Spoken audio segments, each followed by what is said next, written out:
អង្គុយទីនេះបានទេបានណាខ្ញុំរងចាំមនុស្សម្នាក់តែប្រហែលជាអ្នកអើយនិយាយផ្អែមបែបនេះជាមួយមនុស្សគ្រប់គ្នាអីមានតែអ្នកទេ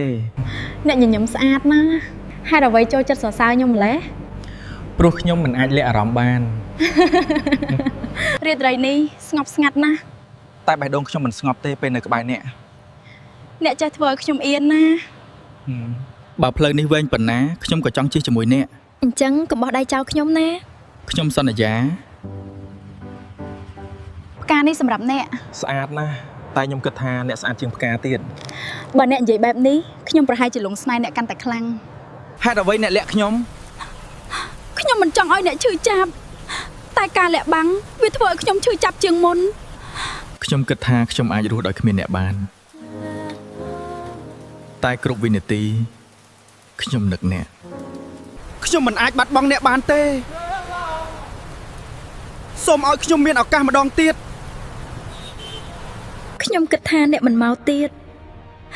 ទោះពិភពលោកផ្លាស់ប្ដូរយ៉ាងណាខ្ញុំនៅតែរកអ្នកខ្ញុំនឹកអ្នកណាស់ចាប់ពីថ្ងៃនេះទៅខ្ញុំនឹងមិនឲ្យអ្នកយំទៀតទេហើយខ្ញុំនឹងនៅក្បែរអ្នករហូតយើងស្រឡាញ់គ្នាជារៀងរហូត